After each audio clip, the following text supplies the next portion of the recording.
5/2023 को माननीय उप मुख्यमंत्री महोदय जी ने हमें 11:30 बजे का टाइम दिया था। आज हमारी माननीय उप मुख्यमंत्री महोदय जी से बिल्कुल सार्थक वार्ता जो है वो आज हुई। उसमें जो हमारे ड्यूज थे 39 महीनों का हमारा ओवरटाइम नाइट था और एरियर था, डीए था और उसके बाद सैलरी का जो इशू हमारे थे वो उन्होंने उनको बहुत अच्छे तरीके से माना, सुना और आश्वस्त करवाया कि कुछ ड्यूज जो आपके हैं वो अभी देंगे और उसके बाद आपके जो भी ड्यूज है जैसे पेंशन का है, सैलरी का है और डीए का है और 50,000 जो पूरे हिमाचल प्रदेश के कर्मचारियों को मिला है उसका है, वो चरणबद्ध तरीके से आपको बहुत जल्द दे दिए जाएंगे। तो मैं आपको बता देना चाहता हूँ कि हिमाचल पथ परिवहन निगम ड्राइवर यूनियन आंदोलन नहीं हमने किया था। हमने सिर्फ ये आंदोलन किया था कि हम नाइट जाएंगे तो एडवांस लेकर, हमारी ये मजबूरी थी, मजबूरी में भी हमें करना पड़ा। लेकिन आज हमारे को माननीय डिप्टी सीएम महोदय जी ने बहुत अच्छे से हमारी बातों को सुना और हमारी सारी मांगों को माना। उन्होंने ये कहा कि ओवर टाइम नाइट जो है वो 5 महीने सरकार को आए हुए तो आपको 2 महीने का दे दिया गया है और 10 करोड़ रुपया आपको और दे रहे हैं। तो 10 करोड़ से जहां तक मेरा मानना है कि 4 या 5 महीने का हमें और मिलने की आशा है। इसके लिए निगम के कर्मचारियों को, हिमाचल पथ परिवहन निगम ड्राइवर यूनियन को मैं बहुत बहुत बधाई देना चाहता हूं जिन्होंने ये कड़े प्रयास किए। हाँ, उसके बाद हमारी सैलरी के लिए बात हुई कि जैसे हमने कहा कि 70 करोड़ रुपया जो है सैलरी और पेंशन के लिए लगता है, तो हमारे को 60 करोड़ हमारे को दिया जाता है। तो क्यों ना ऐसा कोई प्रावधान जनाब करें कि 70 करोड़ इकट्ठा दिया जाए और हमारे को पेंशन और सैलरी जो इकट्ठी मिले। तो उन्होंने माना कि महीने की 7 तारीख से पहले मैं आपको 70 करोड़ देने का प्रावधान कर रहा हूं, जो 9 करोड़ को कम देते थे, और आपको और पेंशनर को 70 आपको पेंशन और सैलरी जो है वो 7 तारीख से पहले मिलेगी। उसके बाद डीए के लिए उन्होंने बहुत जल्द बोले मैं मीटिंग करूंगा और आपको 3% डीए जो पूरे हिमाचल प्रदेश के कर्मचारियों को मिल गया है वो भी हमें देने की उन्होंने आश्वासन दिलाया। उसके बाद हमारे जो हिमाचल पथ परिवहन निगम ड्राइवर यूनियन के लोगों ने आंदोलन किया था, गाड़ियां लेकर नहीं गए थे, उसके लिए भी उन्होंने कहा कि कोई भी एक्शन इन लोगों के ऊपर नहीं होगा। और हमने भी उनको आश्वस्त कराया कि आज के बाद जब भी हमें जरूरत पड़ेगी, हमें कोई समस्या आएगी तो माननीय उप मुख्यमंत्री महोदय जी से हम मिल बैठकर और उन्होंने भी आश्वस्त कराया कि आप मेरे पास आइए और आपकी सभी समस्याओं को अच्छे से सुना जाएगा। इस तरह के आश्वासन पहले भी कई दफा आपको मिले हैं कि अदायगी कर देंगे, लेकिन पूर्व सरकार में भी देखने में आया था कि फिर बाद में इन मांगों पर कोई गौर नहीं होता है। अभी लग रहा है कि क्या वित्तीय परिस्थितियां भी HRTC की। दूसरा ये भी कि आपको बोला कि मिलने आए और आपको कई बार आप मिलने भी आए और सुबह से लेकर शाम तक वहाँ पर बैठे रहे, फिर भी आपसे नहीं मिले। तो अब क्या लगता है कि आंदोलन के बाद ही सारी रूपरेखा चेंज हुई है सर जी? मैं आपको बता दूं कि हम पहले भी माननीय उप मुख्यमंत्री महोदय जी से मिलने आए, टाइम भी मिला लेकिन नहीं मिले।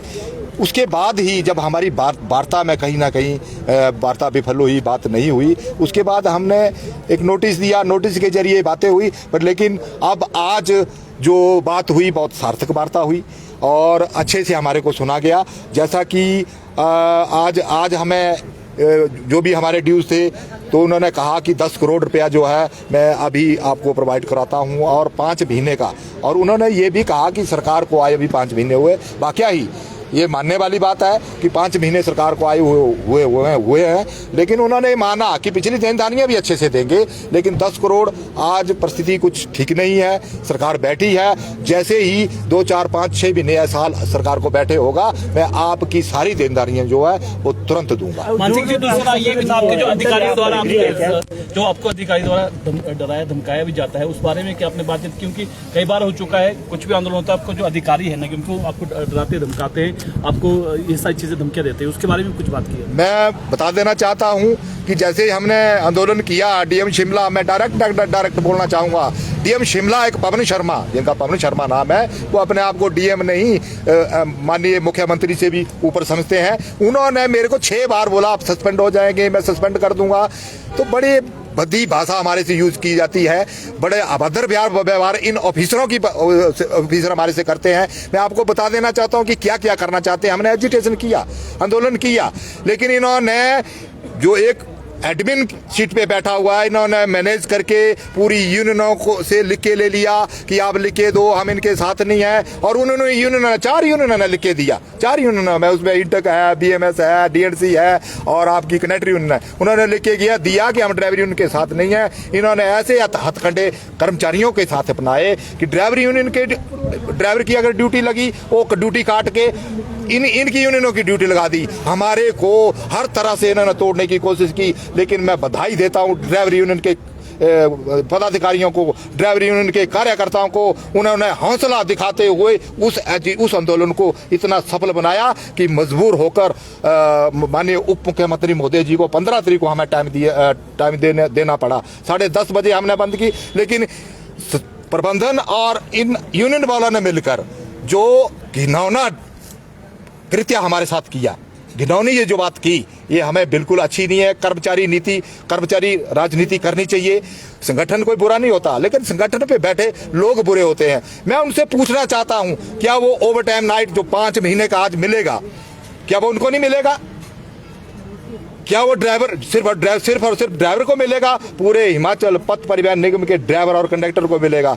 मैं उनको चेता देना चाहता हूं कि ऐसे घिनौने काम छोड़ें, अधिकारियों के साथ मिलकर ऐसे घिनौने काम ना करें। उन्होंने पूरी कोशिश की स्टेट प्रेसिडेंट मान सिंह को कि इसको सस्पेंड करो, टर्मिनेट करो, लेकिन मान सिंह ठाकुर ये हिमाचल पथ परिवहन निगम के कर्मचारियों को आश्वस्त कराना चाहता है कि जब तक मेरे शरीर में खून की एक एक बूंद है, मैं परिवहन निगम के कर्मचारियों के हित की लड़ाई लड़ता रहूंगा। तो इससे पहले इंटेक वाले भी आए थे, तो क्या श्रेय उनको जाता है, आपको जाता है, जो लड़ाई लड़ी आपने काफी लंबे टाइम से? क्योंकि आप तो प्रोटेस्ट भी किया आपने। और एक और बहुत बड़ा मुद्दा है, जो कंडक्टर है उनकी वेतन विसंगति अभी तक नहीं सुलझ पाई है। क्या ये मैटर उठाया आपने आज? मैं आपको बता दूं कि पूरे मेरे मीडिया के बंधु, पूरे हिमाचल प्रदेश की जनता, पूरे भारतवर्ष की जनता ये जानती है कि कौन सा संगठन एजिटेशन कर रहा था, कौन सा संगठन आवाज उठा रहा था। लेकिन इस वार्ता को जब हमारे को 15/5 को जब टाइम मिला, तो किसने मैनेज किया? 16/5 को इन 3 यूनियनों को इन्होंने टाइम ले लिया। जो निगम प्रबंधन में बैठे, मैंने जो 2 लोग बताए, उनके द्वारा जो टाइम लिया, बड़े दुख की बात है। कर्मचारियों को ऐसे घिनौने काम नहीं करने चाहिए। श्रेय किसको जाता है, मैं पत्रकार बंधुओं को मेरे को बताने की जरूरत नहीं है, वो आप लोग सब जानते हैं कि श्रेय किसको जाता है और किसने काम किया है। मेहनत करने वाले आदमी को ये जरूरत नहीं होती किसी को बताने की। जिसने मेहनत की है वो किसी को बताता नहीं है, वो अपने आप दुनिया को पता लगता है। निगम का कर्मचारी, प्रदेश की जनता, माननीय उप मुख्यमंत्री महोदय, माननीय मुख्यमंत्री महोदय, मैं बड़सर कंस्टिट्यूएंसी जाता हूँ, मेरे MLA जो है लखनपाल जी, पूरे हिमाचल प्रदेश की सरकार को ये पता है कि किस संगठन ने क्या किया और किस संगठन को श्रेय जाना चाहिए। मान कि आप एग्री है उप मुख्यमंत्री के जो आपसे आश्वासन आज मिले हैं, क्या आपको लगता है कि वो पूरे हो जाएंगे, वो मिल जाएंगे सारे सब जो आपके हैं पेंडिंग? मैं आपको आश्वस्त कराना चाहता हूं कि माननीय उप मुख्यमंत्री महोदय जी ने जो सौहार्दपूर्ण तरीके से हमारे से संगठन से वार्ता की, हमारे से अच्छे से बात की, हमारी हर बात को माना, तो मेरे को विश्वास ही नहीं, पूर्ण विश्वास है कि माननीय उप मुख्यमंत्री महोदय जी समय पर जो भी हमारे ड्यूज हैं वो देने की कृपा करेंगे और देंगे।